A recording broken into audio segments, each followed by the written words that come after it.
So, good morning guys. Today we are on with the first video of 12th standard.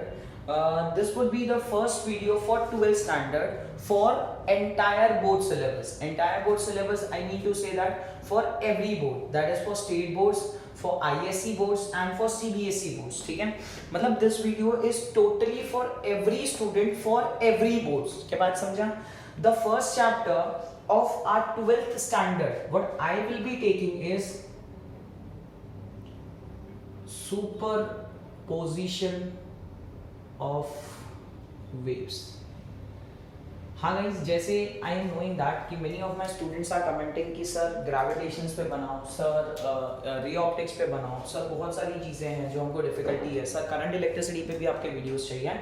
But guys जैसा होता है ना, let's follow up some pattern. अब ray optics के लिए अगर मुझे पहले स्टडी करना है तो पहले मुझे सुपरपोजिशन ऑफ वेव स्टडी करना है. ये पहला वीडियो 12th स्टैंडर्ड का जरूर है, but this will definitely link to a chapter which is known as ray optics. और मेरी बात याद रखना गाइज, रे ऑप्टिक्स के लिए भी ये पहला बेसिक वीडियो है. तो जिन स्टूडेंट्स को रे ऑप्टिक्स में प्रॉब्लम्स हो रही है, प्लीज प्लीज प्लीज ये वीडियोस को एक बार देखिए. मतलब ये जो मेरा आज का फर्स्ट लेक्चर है for superposition of wave, that would be a basic video lecture for ray optics. बात समझ में आए? तो आज के लेक्चर में हम एक टॉपिक के बारे में बात नहीं करेंगे, आज के लेक्चर में हम दोनों टॉपिक के बेसिक्स के बारे में बात करेंगे, that is of superposition of waves as well as ray optics. क्या बात समझ में आई सबको? पक्का समझा सबको? ठीक है, तो today we will talk about both the chapters, that is superposition of waves as well as ray optics. और ये दोनों टॉपिक्स के बेसिक्स की बात होगी. बट याद रखना, हमारा टॉपिक है सुपरपोजिशन ऑफ वेव्स. क्या बात सबको समझ आ गई? ठीक है, तो चलो इसको वाइंड अप करते हैं, आगे बढ़ते हैं. अब गाइस जब भी ये चैप्टर आता है ना सुपरपोजिशन ऑफ वेव्स, पहले तो बच्चों को समझ ही नहीं आता कि भाई ये चैप्टर का नाम क्या है, ये चैप्टर है क्या. तो गाइस एक बात हमेशा याद रखो, सुपरपोजिशन का मतलब होता है ओवरलैपिंग. इसका मतलब क्या है? ओवरलैपिंग. अब आप लोग बोलोगे सर ओवरलैपिंग क्या होता है? सर ओवरलैपिंग का मतलब तो मैंने आज पहली बार सुना है, और वेव, वो भी वेव में ओवरलैपिंग. सर वेव में ओवरलैपिंग तो मैंने आज तक देखी ही नहीं है, बराबर है कि नहीं? सर मैंने वेव में आज तक ओवरलैपिंग देखी नहीं है. तो गाइस कभी भी एक बात याद रखो, अगर मैं पहली बार सुपरपोजिशन का अगर मैं मीनिंग बोल रहा हूं तो सुपरपोजिशन का मतलब होता है ओवरलैपिंग. अब आप लोग बोलोगे सर ओवरलैपिंग हमने देखी नहीं है, तो ध्यान से सुनना. I will draw an example for you. ये हालांकि थोड़ा सा टेक्निकल चला जाएगा, अभी फिलहाल के लिए मैं बेसिक पार्ट कर रहा हूं, बट ठीक है फिर भी समझ लो. देखो ओवरलैपिंग का मतलब कुछ ऐसा वीडियो या फिर कुछ ऐसा व्यू. ध्यान से सोचो, अगर मेरी एक वेव ऐसे जा रही है, ठीक है, this is my first wave, मैं इसको नाम दे देता हूं भाई साहब, ये मेरी फर्स्ट वेव है. ठीक है, ये मेरी फर्स्ट वेव, शाबाश.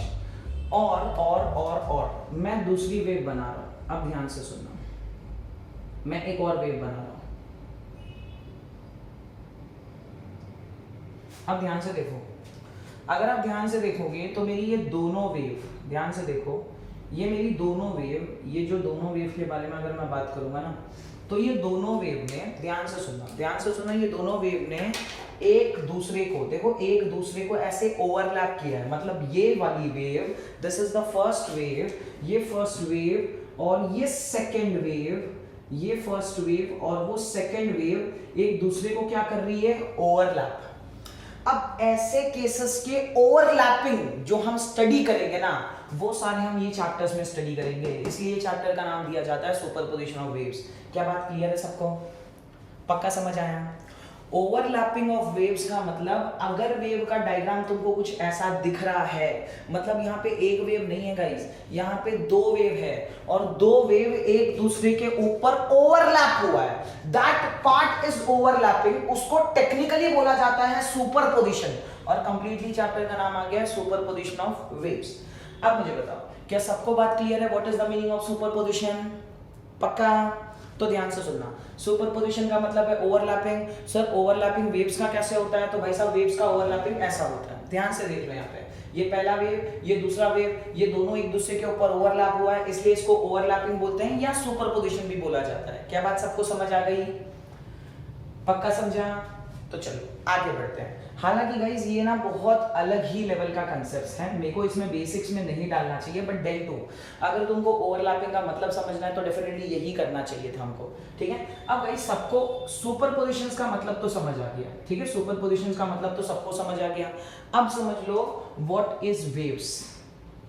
तो भाई साहब वेव्स, अब तुम तो बोलोगे सर वेव्स तो हमको पता है सर, 2 टाइप के वेव होते हैं, लॉन्जिट्यूडिनल वेव, ट्रांसवर्स वेव। भाई साहब मुझे पता है कि आप लोगों को वेव्स के बारे में पता है, बट कुछ कुछ बेसिक इंपॉर्टेंट प्रॉपर्टीज मैं बताऊंगा और कुछ कुछ एडवांस बातें भी बताऊंगा। तो प्लीज एक बार ध्यान से जरा ट्यून इन कर लो ताकि तुमको सारी बातें समझ आ जाए। क्या बात समझ में आया? अब जरा लॉजिकली सोचो गाइस, वेव्स सबने देखा है, वेव्स को सबके बारे में, सबको वेव्स के बारे में पता है, ठीक है। तो इसके बारे में ज्यादा ब्रीफ डिस्कशंस करने की कोई जरूरत नहीं है। बट देन टू मैं आप लोगों को एक बात बताता हूँ, प्लीज जरा जब बेसिक वीडियोस होता है तो प्लीज उसको जरा ध्यान से सुनना, क्योंकि बेसिक वीडियोस में मैं बहुत सारी इंपॉर्टेंट बातें डिस्कस कर लेता हूँ, ठीक है। तो गाइस सबको आज तक यही लगता है कि सर वेव्स के 2 टाइप है। सर वेव्स के कितने टाइप है? सर वेव्स के 2 ही टाइप है। सर एक टाइप है लॉन्जिट्यूडिनल वेव्स, एक टाइप है लॉन्जिट्यूडिनल वेव्स, और सर दूसरा टाइप है, second type is sir transverse wave, बराबर है। सर वेव्स के आज तक के 2 ही टाइप है, दैट इज लॉन्जिट्यूडिनल वेव और ट्रांसवर्स वेव। भाई साहब तो मैं कहां मना कर रहा हूं, वेव्स के 2 ही टाइप है, बात तो सही है कि एक लॉन्जिट्यूडिनल है दूसरा ट्रांसवर्स वेव है, बट गाइस वेव्स के यही 2 टाइप है ऐसा जरूरी नहीं है, ये एक पार्ट है, ठीक है। अगर आपको सिर्फ यही पढ़ाया गया ना कि वेव्स के 2 पार्ट है, दैट इज एक लॉन्जिट्यूडिनल और दूसरा ट्रांसवर्स, तो आपको करेक्ट पढ़ाया गया है, बट आपको थोड़ी अधूरी बातें पढ़ाई गई है। तो लेट्स कंप्लीट दैट पार्ट। याद रखना वेव्स के 2 वेव्स है, बराबर है, आप बात बराबर कर रहे हो कि एक लॉन्जिट्यूडिनल और दूसरा ट्रांसवर्स, बट ये आधी अधूरी बातें हैं। आज फिलहाल के लिए उसको थोड़ी कंप्लीट करते हैं। अब जरा ध्यान से सुनो, अगर मेरे स्टाइल से आप लोगों को वेव्स पढ़ना है तो याद रखना वेव्स के, याद रखना मैंने क्या बोला गाइस, वेव्स के आपने बराबर बोला कि 2 ही पार्ट हैं, बट वो 2 पार्ट लॉन्जिट्यूडिनल और ट्रांसवर्स नहीं है, वो 2 पार्ट लॉन्जिट्यूडिनल और ट्रांसवर्स नहीं है। तो मैं जो वेव्स के पार्ट लिखता हूं वो है, पहला पार्ट है मैकेनिकल वेव, क्या बोलते हैं इसको, मैकेनिकल वेव, और दूसरा पार्ट है नॉन मैकेनिकल वेव, क्या बोला जाता है इसको, नॉन मैकेनिकल वेव। एक बात ध्यान से सुनना, वेव के 2 पार्ट बराबर आप लोगों ने बोले कि पहला पार्ट है मैकेनिकल वेव और दूसरा part non mechanical wave. Sir आपने तो ये नई बातें बता दी सर, हमने तो कभी सुना ही नहीं है मैकेनिकल और नॉन मैकेनिकल के बारे में। तो ध्यान से सोचो गाइस, सुना है आप लोगों ने, बस आपको पता नहीं। अब जरा मैकेनिकल और नॉन मैकेनिकल को यहाँ पे मैं थोड़ा सिंप्लीफाई कर लेता हूँ, जरा ध्यान से सुनना। पहले मैं बात कर रहा हूँ मैकेनिकल वेव, मैकेनिकल वेव। अब ध्यान से सुनो, मैकेनिकल वेव सर किसको बोला जाता है, मैकेनिकल वेव किसको बोला जाता है, तो जरा ध्यान से सुनो, ऐसा वेव, मैंने क्या बोला, ऐसा वेव जिसको मीडियम की जरूरत है, क्या बोला मैंने, ऐसा वेव जिसको मीडियम की जरूरत है उसको बोलेंगे मैकेनिकल वेव। क्या बात सबको समझ आ गई? मैंने बोला ऐसा वेव जिसको मीडियम की जरूरत है उसको मैं क्या बोलूंगा, मैकेनिकल वेव। फिर से एक और बार रिपीट कर रहा हूं, जरा प्लीज ध्यान से सुनो। मैंने बोला ऐसा वेव जिसको मीडियम का रिक्वायरमेंट है उसको मैं क्या बोलूंगा, मैकेनिकल वेव। तो यहाँ पे मैं प्रेजेंट डाउन कर लेता हूँ, यहाँ पे मैं प्रेजेंट डाउन भी कर लेता हूँ, ध्यान से सुनो। A wave which require medium, a wave which require medium for its propagation, a wave which require medium for its propagation is known as mechanical wave. क्या ये बात सबको समझा? मतलब सर ऐसा वेव जिसको मीडियम की जरूरत पड़े उसको हम बोलते हैं मैकेनिकल वेव, बराबर है, बराबर है। अब मुझे ये बात पता है कि आप लोगों को इसमें ये नहीं समझ में आ रहा है सर मीडियम का मतलब क्या होता है, तो टेंशन मत लो, मैं तुमको मीडियम के बारे में भी बताऊंगा, बट अभी फिलहाल के लिए डेफिनेशन है जरा रट लो, ठीक है, डेफिनेशन है जरा याद रखो। मैं तुमको मीडियम के बारे में भी बताऊंगा, टेंशन मत लो। अभी फिलहाल धीरे धीरे चलते हैं, आराम से चलते हैं, ठीक है। तो मैकेनिकल वेव मतलब ऐसी वेव जिसको मीडियम का रिक्वायरमेंट है, मतलब a wave which require medium for its propagation is known as mechanical wave. क्या ये बात सबको समझ आ गई? पक्का समझी? अब सोचो अगर मैकेनिकल वेव को मीडियम का रिक्वायरमेंट है तो लॉजिकली सोचो नॉन मैकेनिकल वेव के लिए क्या आएगा, जल्दी बताओ। बराबर है, हाँ बराबर बोला आप लोगों ने। नॉन मैकेनिकल वेव के लिए सर मीडियम का रिक्वायरमेंट नहीं होगा, क्योंकि लॉजिकली सोचो ना, अगर इसको मीडियम चाहिए तो मैकेनिकल वेव है, तो अगर मीडियम नहीं चाहिए तो उसको क्या बोलेंगे, नॉन मैकेनिकल वेव। क्या बात सबको समझा, बराबर है। अरे ऑब्वियस ही बात है ना, अगर मैकेनिकल वेव को मीडियम चाहिए तो ये तो नॉन है ना, मतलब इसको मीडियम नहीं चाहिए। तो भाई साहब अगर ये मैकेनिकल वेव के बारे में ध्यान से देख लो, ध्यान से देख लो, अगर मैकेनिकल वेव के बारे में क्लियर हो गया तो मैं इसी को कन्वर्ट कर दूंगा नॉन मैकेनिकल वेव में। ध्यान से देख लो, मैकेनिकल वेव का मतलब है जिसको मीडियम का रिक्वायरमेंट है, मतलब जिसको मीडियम चाहिए। तो नॉन मैकेनिकल वेव का मतलब क्या आएगा, जिसको मीडियम नहीं चाहिए। क्या बात सबको समझा, पक्का, ठीक है। तो यहाँ पे भाई साहब मैं मैकेनिकल को रब करके मैं इसके आगे मैं नॉन डाल रहा हूं बस। ध्यान से देखो, मेरा फॉर्मूला, मेरा डेफिनेशन वही हो गया।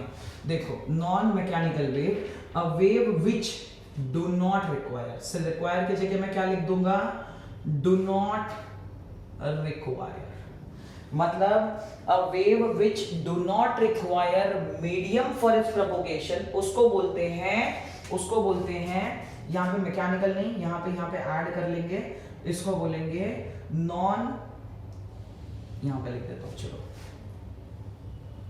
is known as non mechanical wave। बात समझ आई, मतलब ध्यान से देखो गाइस, मैकेनिकल वेव के बारे में मैंने बता दिया। मैकेनिकल वेव मतलब कौन सा वेव, जिसको मीडियम का रिक्वायरमेंट है। नॉन मैकेनिकल वेव मतलब सोचो, अगर मैकेनिकल वेव को मीडियम का रिक्वायरमेंट है तो नॉन मैकेनिकल वेव को मीडियम का रिक्वायरमेंट नहीं है। तो ध्यान से देखो, non mechanical wave, a wave which do not require medium for its propagation is known as non mechanical wave. क्या ये दोनों डेफिनेशन सबको क्लियर हो गए, पक्का क्लियर हो गया। मतलब देखो, ध्यान से सुन लो, आप जो ये बातें बोलते थे ना कि वेव्स ना दो ही टाइप के होते थे, लॉन्जिट्यूडनल और ट्रांसवर्स, भाई साहब ये अधूरा ज्ञान है। ध्यान से सोचो तो वेव दो टाइप के होते हैं, एक होता है मैकेनिकल और दूसरा होता है नॉन मैकेनिकल। क्या बात समझ में आई? वेव कितने टाइप के होते हैं, वेव दो टाइप के होते हैं, एक होता है मैकेनिकल और दूसरा होता है नॉन मैकेनिकल। मैकेनिकल वेव वो वेव है जिसको मीडियम का रिक्वायरमेंट है, मतलब मैं यहाँ पे अगर शॉर्ट में लिख दूं तो रिक्वायर मीडियम, मैं यहाँ पे अगर शॉर्ट में लिखना चाहता हूं तो यहाँ पे मैं लिख सकता हूँ रिक्वायर मीडियम। किसको, मैकेनिकल वेव को क्या चाहिए, मीडियम चाहिए, क्या करने के लिए, प्रोपोगेट होने के लिए, प्रोपोगेट मतलब चलने के लिए, बराबर है। और नॉन मैकेनिकल वेव की बात करूं तो डू नॉट रिक्वायर मीडियम। क्या बात समझ में आया? मतलब अगर मैं नॉन मैकेनिकल वेव की बात कर लूं तो भाई साहब उसको मीडियम का जरूरत नहीं है।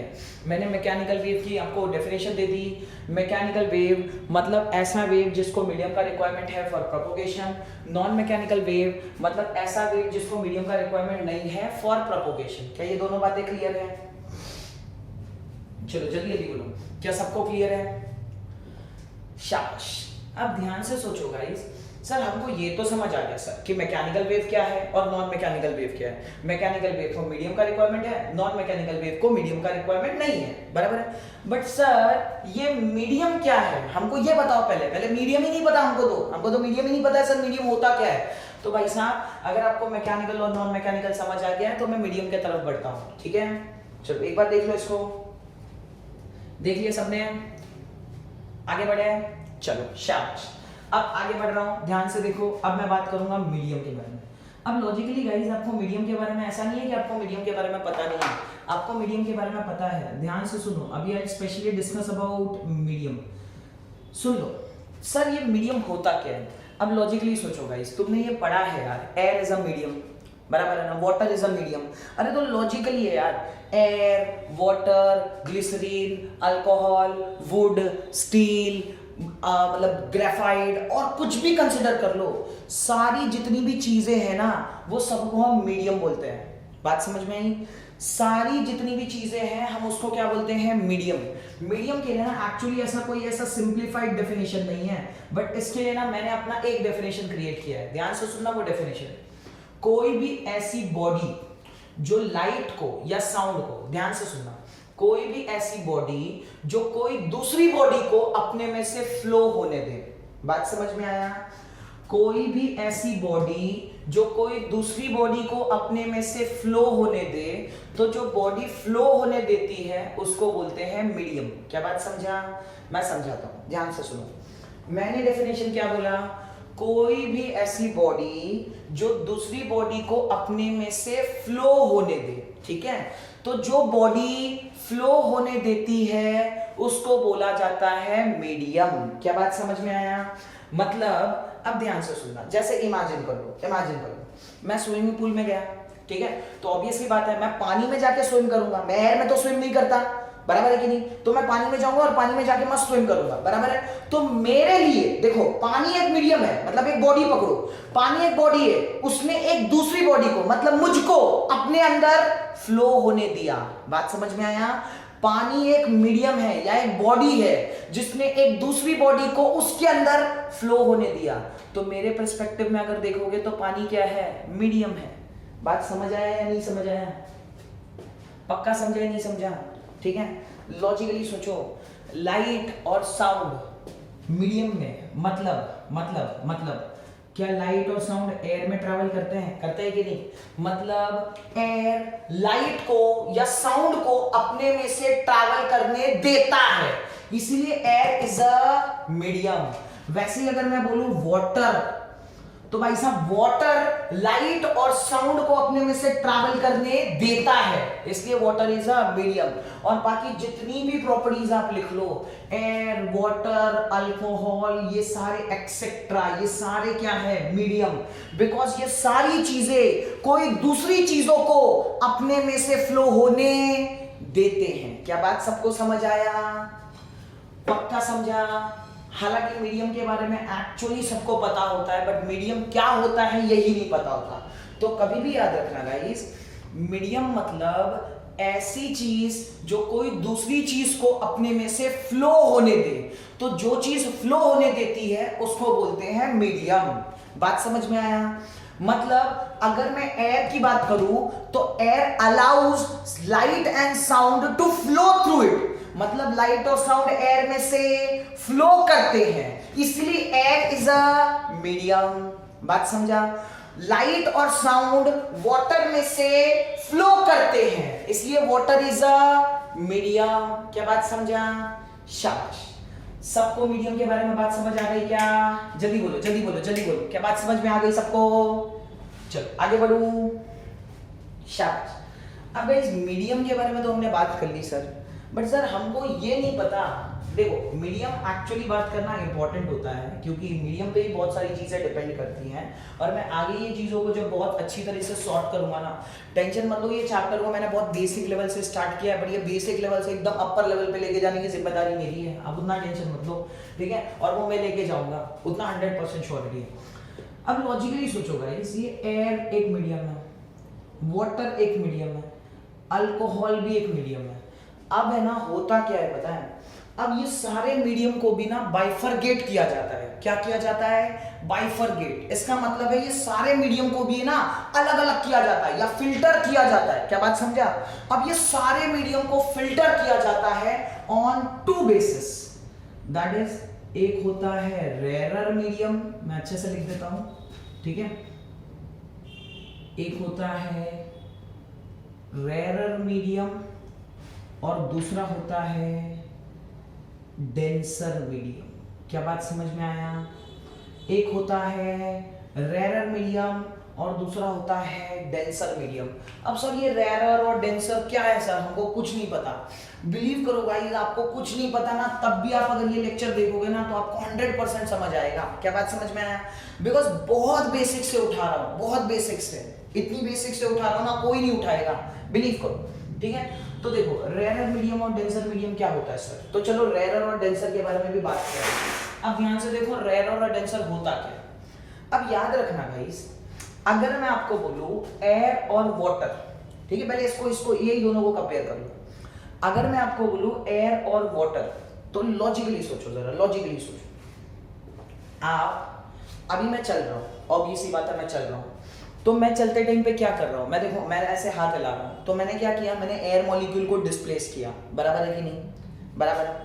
अब सोचो, जब मैं हाथ हिलाता हूं, मैंने एयर मॉलिक्यूल को डिस्प्लेस किया, और ये करना मेरे लिए बहुत ईजी है, क्योंकि एयर मॉलिक्यूल मुझ पे या फिर मेरे हैंड पे जो फोर्स लगाते हैं वो बहुत कम है, बराबर है कि नहीं? बराबर है, बराबर है। इन द सेम वे सोचो, अभी मैं एयर में चल रहा हूं, देखो तो ध्यान से देखो, तो मैं फ्लोर पे आराम से चल रहा हूं, फ्लोर पे एयर है, एयर मॉलिक्यूल को डिस्प्लेस करते करते एकदम मस्त चल रहा हूं। अब लॉजिकली सोचो, जब तुम बारिश होती है और पानी भर जाता है अगर तुम्हारे एरिया में, और तब तुम ट्रैवल करते हो, तो सोचो तुम उतनी ही स्पीड से ट्रैवल कर पाते हो क्या जितनी स्पीड से तुम एयर में ट्रैवल कर पाते हो? कर पाते हो क्या? नहीं। मतलब सर वाटर आने के बाद या वाटर में बॉडी वही रहती है। इमेजिन कर लो मैं एयर में मैं एकदम आराम से चल रहा हूं, बराबर, एकदम आराम से, एकदम कंफर्ट से और बहुत फास्ट चलूंगा। बट जैसे ही वाटर आ जाता है, वाटर में मेरी बॉडी, देखो बॉडी चेंज नहीं हुई बट स्पीड चेंज हो गया। मेरी स्पीड थोड़ी धीमी धीमी हो जाती है, मेरी स्पीड थोड़ी कम हो जाती है, बराबर है कि नहीं? बराबर है। मतलब मैं वाटर में बहुत धीरे धीरे चलने लगता हूं। उसका रीजन क्या है? वाटर भी मुझ पे एक फोर्स अप्लाई करता है, बराबर है कि नहीं? बराबर है, बराबर है। एयर भी फोर्स अप्लाई करता है सर, बट एयर का फोर्स बहुत कम है और वाटर का फोर्स बहुत ज्यादा। अब याद रखना गाइस, ये सब बातें जो अभी बोल रहा हूं ना, दिस इज वेरी इंपॉर्टेंट। ये बातों को जरा ध्यान से सुनो। मैंने क्या बोला कि जब भी मैं एयर में चलता हूं, एयर के मॉलिक्यूल को डिस्प्लेस करना बहुत इजी। उसका रीजन क्या है? क्योंकि एयर मुझ पे फोर्स लगाती है बट वो बहुत कम लगाती है। बट जब यही प्रोसेस मैं वाटर में करता हूं, तो वाटर में चलना थोड़ा डिफिकल्ट, वाटर में मेरी स्पीड कम हो जाती है क्योंकि चलना थोड़ा डिफिकल्ट होता है, क्योंकि वाटर मुझ पे बहुत ज्यादा फोर्स अप्लाई करता है। अब यही बात याद रखना, जो मीडियम आप पे बहुत ज्यादा फोर्स अप्लाई करता है वो होता है डेंसर मीडियम। बात समझ में आया? जो मीडियम आप पे बहुत ज्यादा फोर्स अप्लाई करता है वो होता है डेंसर मीडियम, और जो मीडियम आप पे बहुत कम फोर्स अप्लाई करता है वो होता है रेरर मीडियम। क्या बात समझी? हल्का हल्का समझ आया? मेरे को पता है हल्का हल्का समझ आया होगा, ठीक है? क्लैरिफाई करेंगे, टेंशन मत लो, क्लैरिफाई करेंगे, छोड़ेंगे कुछ नहीं, ठीक है? फिर से सुनो, मैंने बोला रेरर मीडियम, मैंने बोला डेंसर मीडियम, बराबर है? मैंने रेरर मीडियम के बारे में क्या बताया? रेरर मीडियम एक ऐसा मीडियम है जो हम पे फोर्स अप्लाई करता है, बॉडी पे फोर्स अप्लाई करता है, बट वो फोर्स जो अप्लाई करेगा वो बहुत कम होगा। क्या बात समझा? डेंसर मीडियम वो मीडियम है जो फोर्स अप्लाई करता है बट वो फोर्स बहुत ज्यादा होगा। तो जो मीडियम बहुत ज्यादा फोर्स अप्लाई करता है उसको डेंसर बोलते हैं, और जो मीडियम बहुत कम फोर्स अप्लाई करता है उसको रेरर बोलते हैं। क्या ये बात सबको क्लियर है? पक्का क्लियर है क्या?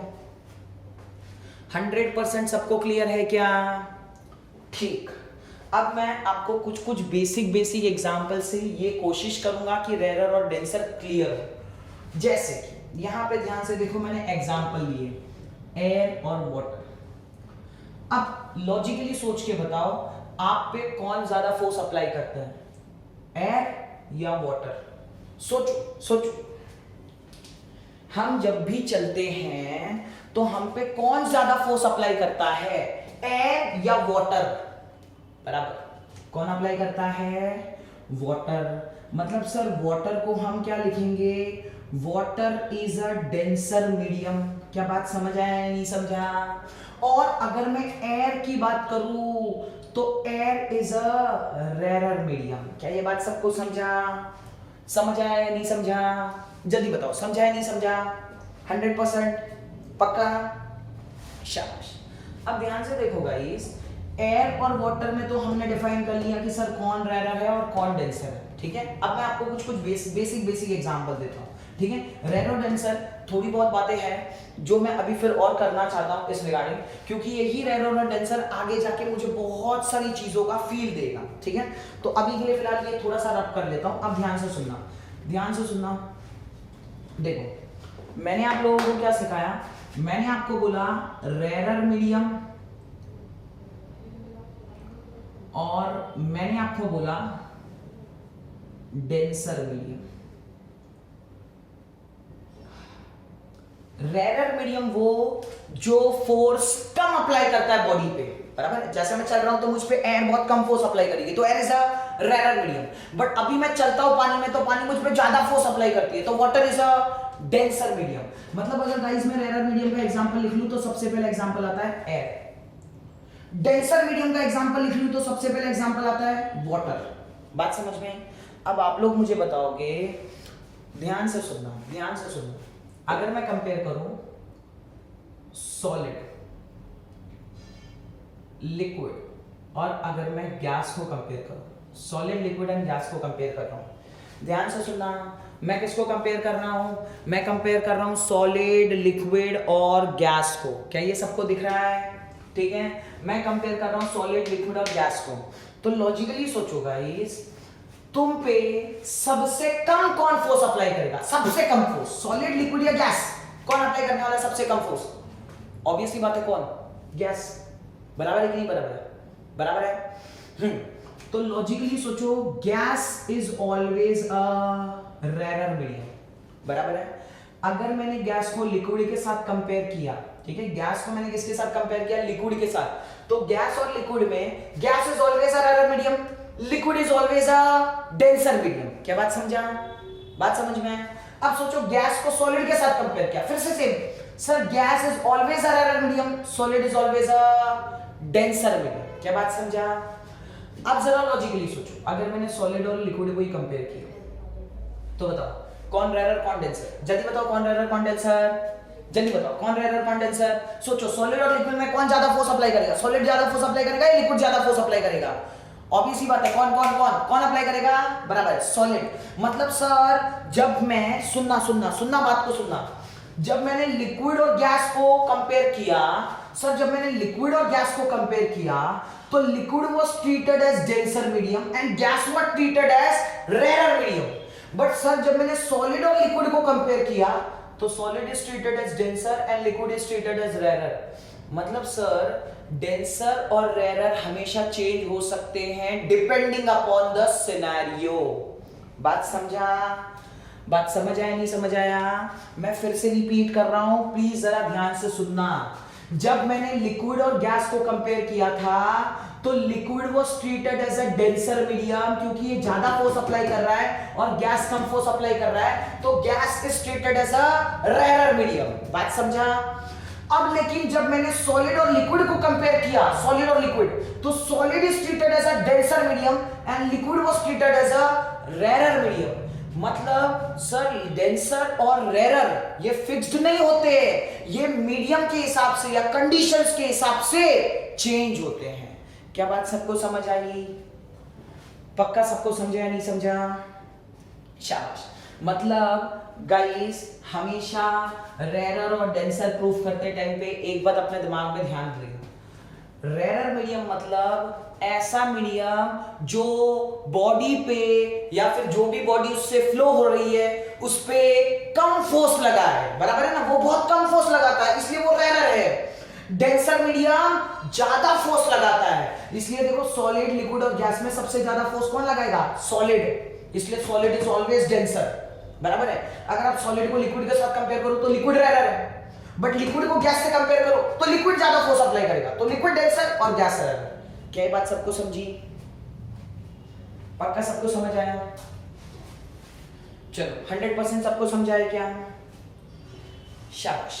तो गाइज, मैंने मीडियम तो समझा दिया, मीडियम के साथ साथ मैंने आपको रेयर और डेंसर मीडियम भी समझाया। ठीक है, एक बहुत इंपॉर्टेंट ब्रीफ डिस्कशंस कर लेते हैं पूरे चैप्टर्स का जो मैंने अभी तक फिलहाल किया। मैंने पहले सुपरपोजिशन आपको बताया। सुपरपोजिशन में मैंने बोला सुपरपोजिशन का मतलब होता है ओवरलैपिंग। ओवरलैपिंग आपको डायग्राम दिखा दिया, बराबर है? उसके बाद मैंने वेव्स को बोला। वेव्स आपने दो टाइप के बोले, लॉन्जिट्यूडनल और ट्रांसवर्स। गाइस, वो लॉन्जिट्यूडनल और ट्रांसवर्स नहीं होते हैं, वो मैकेनिकल और नॉन मैकेनिकल होते हैं। मैकेनिकल वेव जिसको मीडियम का रिक्वायरमेंट है, नॉन मैकेनिकल वेव जिसको मीडियम का रिक्वायरमेंट नहीं है। बात समझा? इसमें मैंने सबसे पहले इलाबरेट किया मीडियम को, क्योंकि बहुत सारे लोग ऐसे भी होते हैं, सर जिन्हें को मीडियम ही नहीं पता, तो मैंने मीडियम को बोला। मीडियम मतलब ऐसी बॉडी जो दूसरे बॉडी को अपने अंदर से फ्लो होने दे। एग्जाम्पल भी दिया था, जैसे मैं पानी के अंदर स्विम करता हूं तो पानी मेरी बॉडी को फ्लो होने देती है, तो पानी इज अ मीडियम। वैसे ही सॉलिड, लिक्विड और गैस में ध्यान से सोचो, सॉलिड भी अपने आप में लाइट और साउंड को फ्लो करने देता है, लिक्विड भी अपने आप में लाइट और साउंड को फ्लो करने देता है, गैस भी अपने अंदर से लाइट और साउंड को फ्लो करने देता है। मतलब सॉलिड, लिक्विड और गैस इज अ मीडियम। अब ये मीडियम को भी हमने फिल्टर किया था दो पार्ट में, rarer medium, this was the first part, rarer medium और डेंसर मीडियम। अब ये दोनों को भी मैंने सिंपलीफाई करके दिखाया था कि रेरर मीडियम मतलब ऐसा मीडियम जिसमें कम फोर्स अप्लाई होता है, और डेंसर मीडियम मतलब ऐसा मीडियम जिसमें ज्यादा फोर्स अप्लाई होता है। मतलब अगर मैं चल रहा हूं और मेरे पे एयर, समझो एयर फोर्स लगाती है तो एयर कम फोर्स लगाएगी, अगर मेरे बॉडी पे कम फोर्स लग रहा है मतलब वो रेरर मीडियम है, बराबर है। और अगर मेरे बॉडी पे ज्यादा फोर्स लग रहा है तो वो डेंसर मीडियम है। इसीलिए जब सॉलिड और लिक्विड को कंपेयर किया तो आपको पता है सॉलिड ज्यादा फोर्स लगाएगी तो सॉलिड डेंसर और लिक्विड रेरर। बट जब लिक्विड और गैस को कंपेयर किया तो लिक्विड डेंसर और सॉलिड गैस रेरर। क्या बात समझा? पक्का समझ आया, नहीं समझ आया? शाबाश। अब इसमें गाइस एक प्रॉब्लम है, और वो प्रॉब्लम क्या है चलो वो भी डिस्कस करते हैं। हालांकि वो प्रॉब्लम नहीं है, वो एक अच्छी चीज है जो कुछ ऐसे बच्चे होंगे जो थोड़े स्मार्ट बच्चे होंगे वो ये पूछेंगे, सर ऐसा भी तो हो सकता है सर कि अगर इमेजिन कर लो मुझे दो लिक्विड ही दे दे, बराबर है। जैसे फॉर एग्जांपल मुझे दो लिक्विड दे दे, अल्कोहल और जेली, या फिर अल्कोहल और वाटर। तो सर अब आपने बोला था कि सॉलिड और लिक्विड में सॉलिड डेंसर और लिक्विड रेरर, और लिक्विड और गैसेस में लिक्विड डेंसर और गैस रेरर। बट सर यहां पे तो दोनों लिक्विड है, अब कैसा पता करें कि कौन रेरर और कौन डेंसर? तो गाइस ऐसे टाइम पे डेंसिटी चेक करने का, क्या चेक करने का? डेंसिटी। अब लॉजिकली सोचो, अल्कोहल और जेली में, ध्यान से सुनना, अल्कोहल और जेली में अब डेंसिटी का मतलब क्या होता है कि कौन गाढ़ा होता है। गाढ़ा मतलब किसका प्रेसिपिटेशन थिक होता है, बात समझ में आया? कौन थिक होता है। तो लॉजिकली सोचो अल्कोहल और जेली, अल्कोहल तुमको पता है पानी जैसा होता है और जेली थोड़ा सा थिक होता है, बराबर है ना, प्रेसिपिटेट फॉर्म में होता है। तो लॉजिकली सोचो अल्कोहल और जेली में कौन प्रेसिपिटेट फॉर्म में होता है? अल्कोहल। और लिक्विड फॉर्म में कौन होता है? बराबर है कि नहीं?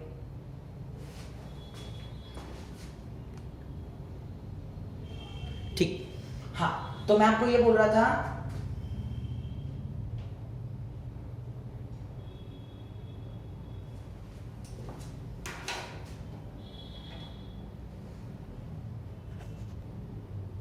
हाँ गई, तो मैं आपको ये बोल रहा था कि अगर दो लिक्विड दे दिए तो कैसे पता लगाया जाए कि कौन सा रेरर और कौन सा डेंसर।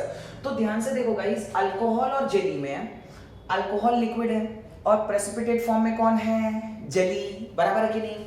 अल्कोहल कैसा है? लिक्विड, और प्रेसिपिटेट फॉर्म में कौन है? जेली। मतलब जिसका डेंसिटी ज्यादा, अब याद रखना प्रेसिपिटेशन मतलब डेंसिटी, मतलब जो गाढ़ा है, बराबर है, थोड़ा थिक है, थिक बोल सकते हो, ठीक है। तो अल्कोहल और जेली में कौन थिक है? जेली। मतलब jelly will be treated as denser medium and alcohol will be treated as rarer medium. क्या बात समझ में आया? पक्का समझा नहीं समझा? समझा। अब लॉजिकली सोचो, अल्कोहल और वाटर की अगर मैं बात करूं, फिर से डेंसिटी। अब लॉजिकली सोचो किसकी डेंसिटी ज्यादा होगी? ऑब्वियस ही बात है भाई साहब, अल्कोहल की डेंसिटी ज्यादा होगी। क्या गलत है भाई साहब? वाटर की density is always greater than alcohol, ये बात याद रखना। वाटर की डेंसिटी, अब बहुत लोगों को ना ये कंफ्यूजन होता है कि सर अल्कोहल की डेंसिटी ज्यादा है, अल्कोहल तो पानी से ही बनता है। भाई साहब ऐसा नहीं है, ठीक है, याद रखना।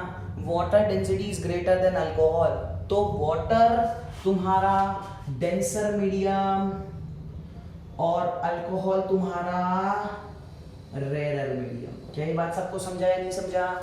क्योंकि जिसकी डेंसिटी ज्यादा वो डेंसर और जिसकी डेंसिटी कम वो रेरर। क्या बात समझा? समझ आया नहीं समझ आया? तो सर जब अल्कोहल और वाटर की डिफाइन करूंगा तो अल्कोहल की डेंसिटी ज्यादा नहीं होती, ज्यादा किसकी डेंसिटी होती है? वाटर की। तो वाटर की डेंसिटी ज्यादा, इसलिए water is denser as compare to alcohol. अब दूसरी बात, कभी भी याद रखना गाइस, ये सब है ना, ये सब है ना, ऐसे ऐसे ऐसे सारे क्वेश्चंस है ना, वैसे भी तुम्हारे जेई में भी और नीट में भी नहीं आते हैं। तुमको रेयर और डेंसर के लिए ना एकदम सिंप्लीफाइड मैनर दिया जाता है। कभी सॉलिड और गैस के साथ कंपेयर करा लेंगे, कभी लिक्विड और गैस के साथ कंपेयर करा लेंगे। ऐसी क्रांति नहीं मचाते हम लोग, मतलब अल्कोहल और जली दोनों सेम ही लिक्विड लिक्विड दे दिया है, या अल्कोहल और वाटर दोनों सेम दे दिया है, ठीक है। और अगर ऐसी क्रांति मचा भी रहे ना, तो वो डेंसिटी आपको पक्का देंगे। बात समझ में आया? तो आप लोगों के लिए थोड़ा सिंप्लीफाइड हो जाएगा कि कैसे रेयर और कैसे डेंसर ढूंढना है। क्या बात समझ आया सबको? पक्का समझा है, नहीं समझा? ठीक है। तो गाइज आज के लेक्चर में मैंने वेव्स का बेसिक इंट्रोडक्शन दिया, ठीक है। साथ में आपको बताया कि व्हाट इज मीडियम, और मीडियम के साथ में आपको मैंने ये भी बताया कि रेयर और डेंसर मीडियम क्या होता है, ठीक है। अगर गाइज आपको वीडियोस लॉजिकल फिजिक्स चैनल के अच्छे लग रहे हैं तो प्लीज लाइक करो, सब्सक्राइब करो, और प्लीज शेयर भी किया करो अपने फ्रेंड्स के साथ। बात समझ में आया? चलो बाय गाइज, सी या।